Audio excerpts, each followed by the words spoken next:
Imagine waking up one morning to find your city on the edge of something it's never seen before. No warning, no leader, no announcement, just a restless heartbeat in the air, and a sound rising from the streets. That's Tanzania right now, a nation once known for its calm suddenly standing on a fault line.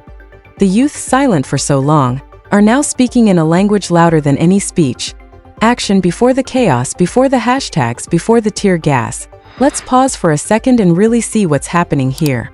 Because what's unfolding in Tanzania isn't just politics.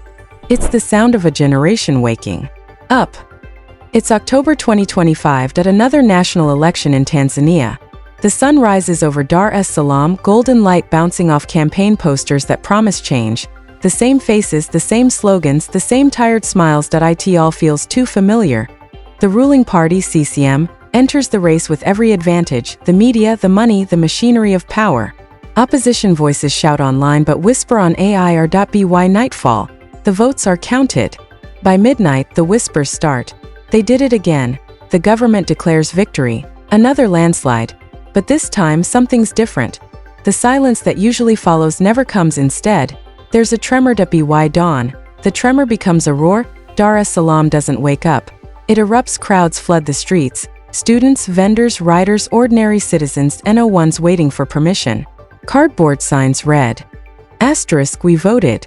You cheated. *, others carry nothing but their voices, and that's louder than any slogan. This isn't chaos, it's exhaustion mixed with clarity. A generation that's done waiting, done hoping someone else will fix what's broken. At first, it's scattered students outside campuses, vendors stopping work, boda riders honking in rhythm. By noon, the movement takes shape. It pulses through the city like electricity. Fast, unpredictable, alive. And when Dar moves, the rest of the country follows. Arusha lights up. Dodoma joins in. Mbeya and Mwanza follow. Each city becomes a verse in a growing national chorus. The young aren't just angry, they're organized. Encrypted chats, coded messages, secret signals. When the police move in, someone types rain coming. When it's safe again, clear skies. But the state is watching too. Police trucks roll out. Armored men appear at corners. Tear gas fills the streets. People cough, stumble, but they don't run. They wrap their faces, lift their fists, and keep chanting. Then boom. The internet dies. WhatsApp freezes. X, Instagram gone. The country falls silent. Or at least it seems that way. Because when you cut off the connection, people find new ways to connect. Old FM radios buzz back to life. Flyers appear overnight, handwritten, passed hand to hand like secret letters. The blackout becomes a spark. The government calls for calm, but it's too late. The people have already made their decision. They've learned that fear only works if you believe in it. One protester in Dodoma shouts through the smoke, *, we don't hate our country. We just want to recognize it again. *, that's the heart of it. This isn't rebellion, it's reclamation. These young Tanzanians aren't troublemakers. They're children of broken promises, born hearing stories of independence, yet never truly feeling free. They've seen corruption dressed up as leadership, democracy reduced to performance. They call them Gen Z, the lazy TikTok generation. But these are the same youth marching through tear gas with bare chests and burning eyes. They're not lazy. They're awake. Their phones are their megaphones, their proof, their shields. Every shutdown, every ban only teaches them how to adapt faster. They move like a pulse, decentralized, fearless, unstoppable. Ban one rally, they turn a concert into a protest. Shut one account, 10 more appear.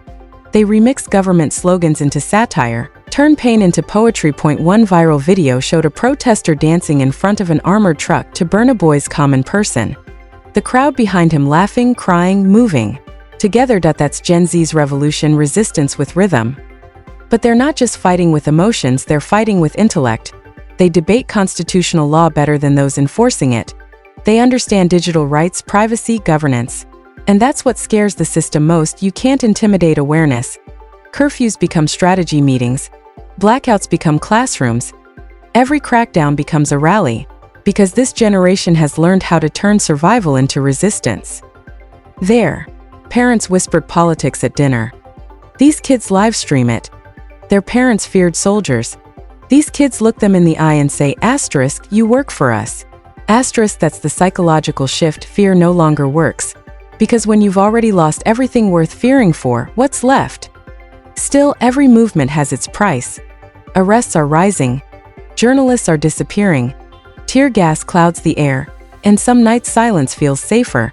But even then they whisper to each other, asterisk, if not us, then who? Asterisk, they don't hate their government. They just hate being spectators in their own story. That's why this movement feels different. It's not revenge. It's respect. But here's the question haunting Africa right now. When a generation raised under democracy starts protesting for democracy, doesn't that say everything about how broken the system has become? And like every bad play, the government reads from the same script. Step 1, blame foreigners. Step 2, call protesters criminals. Step 3, promise dialogue and peace.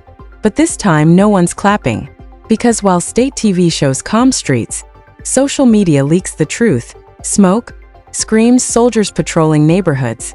Even after the blackout, footage finds its way out through USB drives, encrypted messages, diaspora channels. Truth refuses to die.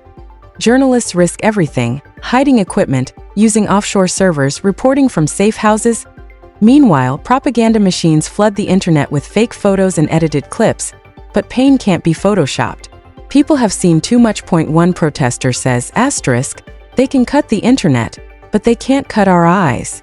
Asterisk, that line spreads like wildfire. Painted on walls, whispered in protests, it becomes the revolution's anthem. The government that once bragged about digital progress now fights its own people by turning it off. In trying to control the story, they revealed the truth. And then something unexpected happens. The echo spreads. Across the border, Kenya hears it. Kenyan youth watch Tanzanian clips, and the déjà vu hits hard. The tear gas looks the same. The excuses sound identical. It's like watching their own reflection. Hashtags begin to trend in both countries. Students organize solidarity meetups. Border towns like Namanga become gathering points. Some bring food, others first aid. A medic says, asterisk, we're not crossing lines, we're crossing hearts. Asterisk, and that's what governments fear most, empathy.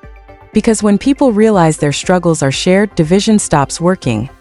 This is the East Africa that Julius Nyerere and Jomo Kenyatta once dreamed of, not created by politicians, but reborn through protest. A unity not signed on paper, but painted on walls and shouted in the streets. But here's where the story takes an even bigger turn. The blackout meant to crush the movement becomes its myth. A story retold across Africa. Asterisk, the night they tried to silence us, and we spoke louder without speaking at all. Asterisk, they start writing murals saying, asterisk, tunaona hata gizani. We can see even in darkness. Asterisk, that's not just a slogan. That's a philosophy. A new African consciousness, defiant, poetic, unstoppable. Because this was never just about Tanzania, it's about a continental awakening. From Kenya to Uganda, from Ghana to Senegal, youth are watching, learning, rising. They're realizing they share the same pain, the same hope, the same rhythm. The rhythm of being ignored, of being unemployed, of watching leaders grow richer as they grow older. And finally, the rhythm of saying no more. This isn't chaos. It's creation, a painful, magnificent rebirth of civic courage. Tanzania is just the first drumbeat in a new African rhythm. Because Africa was never sleeping, it was tuning its instruments, and now the music has begun. So tell me, do you really think silence can still control a generation that's already learned to speak without permission? If you believe Africa's youth are the future, not someday but right now, share this story. Because the song has started. And this time, no one's stopping the music.